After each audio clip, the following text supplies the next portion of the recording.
Hello everyone, I've been really wanting to draw lately and I'm kind of in a spooky spirit, so today we're going to be drawing monster high dolls in my sketchbook and I'm going to be using Ohuhu markers. I've been a little bit in the Halloween spirit since everything Halloween has come out in stores lately, and I feel like Monster High would be the perfect spooky and fabulous thing to draw. So like and subscribe if you haven't already, and let's get to drawing. In case you didn't know, Monster High Dolls are a Mattel doll brand and they focus on fashionable outfits and they center around the teenagers of famous monsters. For example, I'm starting off by drawing Draculaura, and she's the daughter of Dracula. She really loves pink, cute stuff, and she kind of has like a pastel goth aesthetic, I would say. It's really cute. So I decided to draw her first because she's probably my favorite Monster High doll. I just love her aesthetic. It's obviously pink and it's really cute. And now I'm moving on to the next monster that I want to sketch.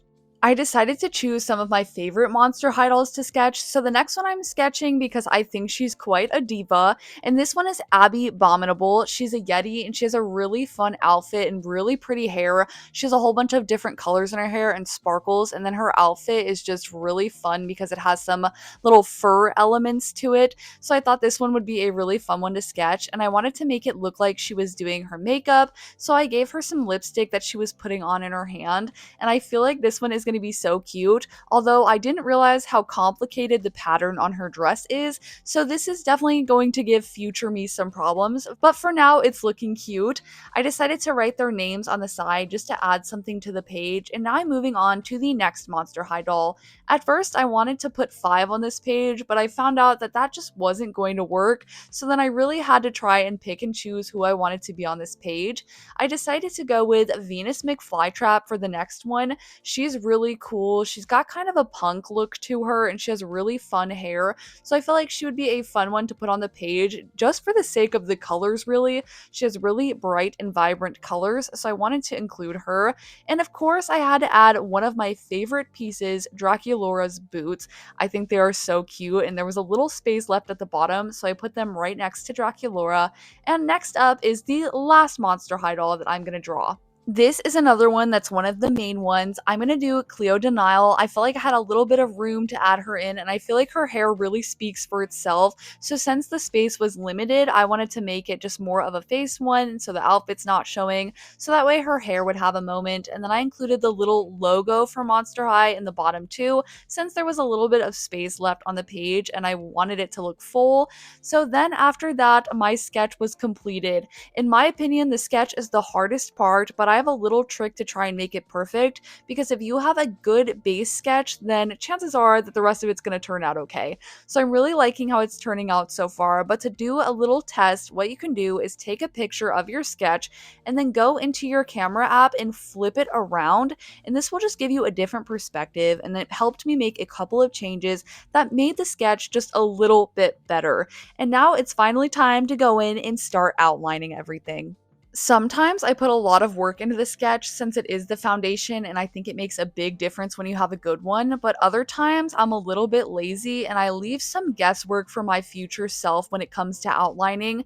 I tried really hard not to do that this time and tried to make sure that I knew how I wanted all of the lines to flow. That way I wouldn't run into problems later, but outlining is always a little bit scary to me because once you have a sketch that you worked really hard on and you feel good about, now you have to pick the right lines in your sketches and bring them out.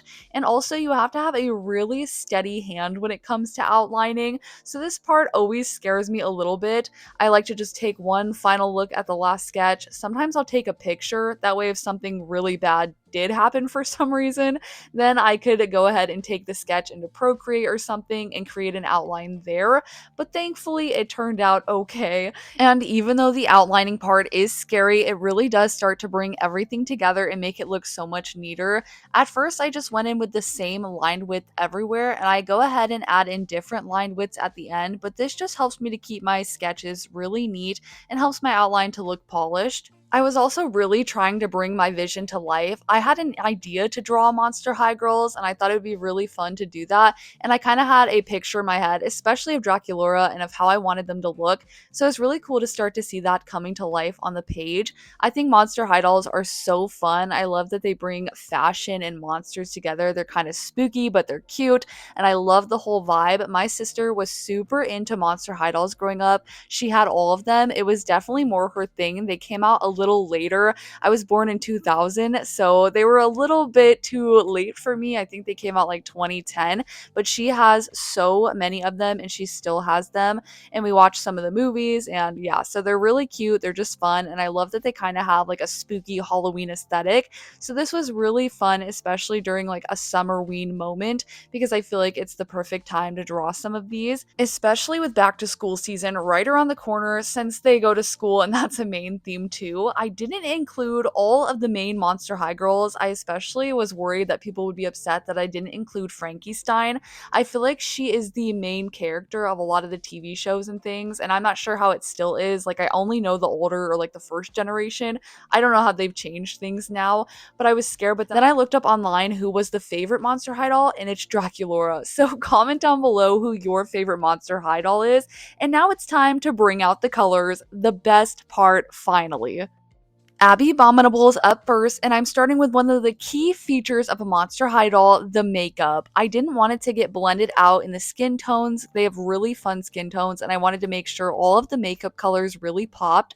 So I did them first. That way I wouldn't cover them up with any other colors, and they would really stand out and be as vibrant as possible. Abby Abominable has really fun skin. It's bright blue, and then her hair is also so colorful. It has pink, blue, and purple in it, which if you know me, that is my favorite color combination, so I was really excited about this. The doll also came with tinsel in her hair, so it was sparkly too. It's so fun. I think her hair is so gorgeous, and I love those colors together, so I really wanted to make it really bright. At first, I started by only adding in some pastel shades, but then I wanted to make it look even brighter, so I added in hot pink and bright blue too, to try to make sure it really stood out. I added in a lot of shading and detail to the fur and to all the elements. That way they would have high contrast. And then it was time for the dress. Honestly, if I wasn't thinking about how cool she looked, I probably wouldn't have chosen to draw her for one of the Monster High dolls because her dress is pretty complicated. It has a whole bunch of geometric shapes on it.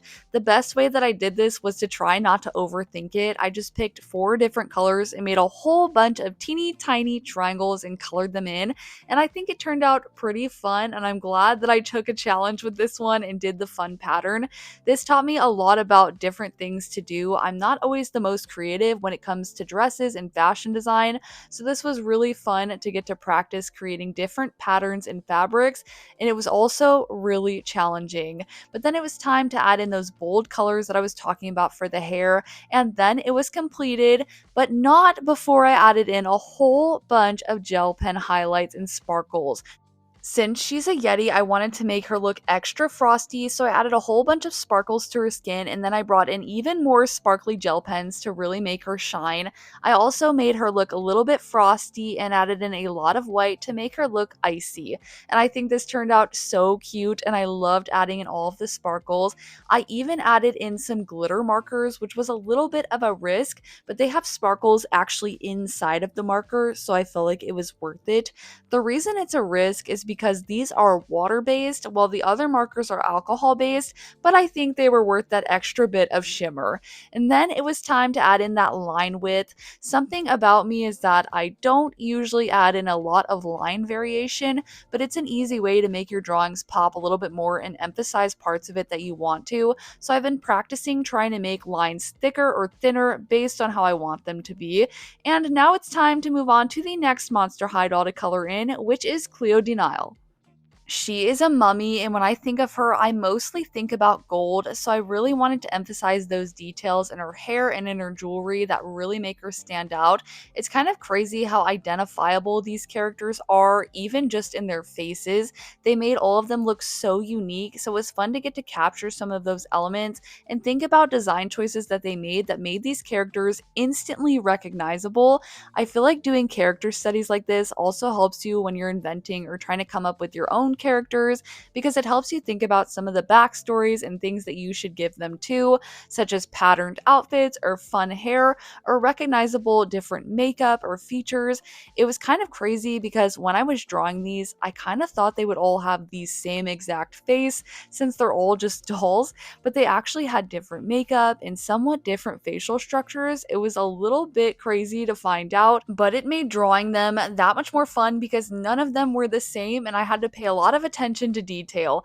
And then it was time to add the highlights on her too. I love adding in the highlights. I feel like it just makes art so dimensional. And I even added highlights in the hair and spread it out with my finger to make it not so pigmented.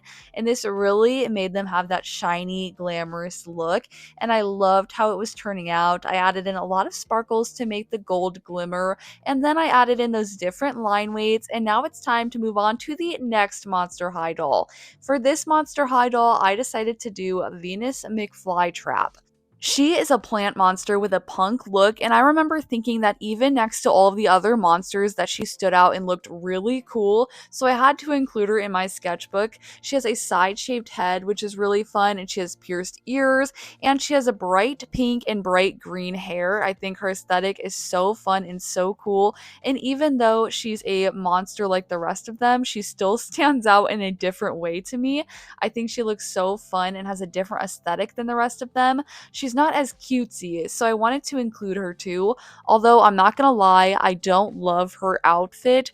Her original outfit has this little jean jacket and kind of a graphic tee, and I didn't know how I was gonna do the graphic tee. It looks almost like it has neon lights all over it, but the shirt itself is black. But I came up with a really fun way around that. This really helped me to experiment with art and try different things. So to get around the shirt and try to make it look like hers does, I added in black first, then I put white gel pen over that, and then I put the colors over that, and then more white gel pen to try and give it a neon glow effect like her shirt has. So then I added in a whole bunch of highlights and I added an extra sparkle to this one to really make it stand out. And I think she turned out so cool, and her colors definitely grab your attention.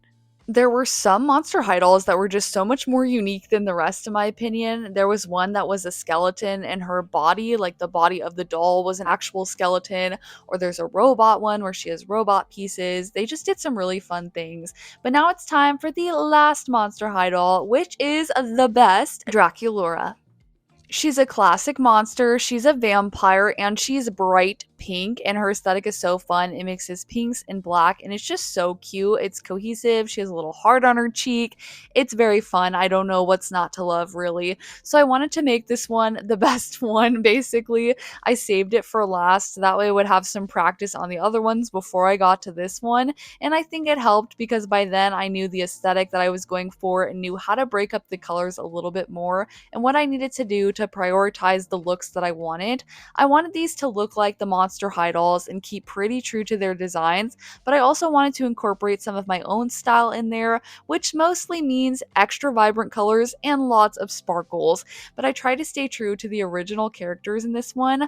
I did have an idea that would be fun for a future video if you guys like this one. It would be really fun to spin a wheel of different Monster High dolls, pick two, and then try to mash them together into one Monster High doll. So let me know down below if you're interested in seeing that video, if you want to see me try and create my own Monster High dolls or do mashups of ones that already exist. I feel like that could be really fun. So comment down below if you guys would be interested in seeing that. Then it was time to color in the surrounding items. I added in a whole bunch of cute hearts in the logo, and of course Dracula's boots. I haven't forgotten about those. So I went ahead and colored in the logo and just kept things pretty simple. I didn't want the background elements to distract from the main characters, the Monster High dolls. So then I added in this black marker that was a little thicker. This is a calligraphy marker, so if you press harder, the thicker the line will be. So I added that all around the Monster High logo, and then it made me want to incorporate it in the rest of the art as well because I felt like it would make it all come together. But first, I colored in the boots and made them bright pink to match Draculaura and added in those silver cute details. She has little safety pin earrings. Like, how cute. I love that. That's so cool. I remember growing up, one of my siblings had earrings that looked like screws. Like, you would put the front half in your ear and it was the front of the screw, and then the back would clip on and it was the back of a screw. And like, why did I think that was so cool? But then I wanted to experiment with different line weights. So I took that calligraphy marker and added it to every single one of the Monster High dolls. I colored in the background pink, added white highlights, and here's how it turned out. We have Draculaura, Venus McFlytrap, Cleo Denial, and Abby Abominable. They turned out so cool. This turned out even better than I was imagining in my head, and I think it looks so cool. I especially love the sparkles that I added, and I love how Draculaura looks. Comment down below which one of the four that I drew turned out to be your favorite and why. Draculaura is my favorite because I like her, and I also think the pink really makes her stand out on the page. But comment down below which one of these from today is your favorite. Also, let me know in the comments if you want to see me draw more Monster High dolls, and if I should do a mashup or create my own, or just draw more of the original characters. This was so much fun to do, and I think it's so cute. I love this blend of spooky and cute. I learned a lot from drawing these characters and tried a lot of different things in this art. I wanted it to turn out really good and I spent a lot of time on it and I think it was worth it. Now the last thing to do is really scary. I want to rip it out of the page so I can actually hang it up. Sometimes I want a full sketchbook, but whenever I make something in my sketchbook that I love, then I want to be able to display it. So I'm taking it out so I can put it on the wall. Thanks so much for watching. If you made it this far, comment this emoji, like and subscribe if you haven't already, and I'll see you guys in the next one. Thanks for watching. Bye!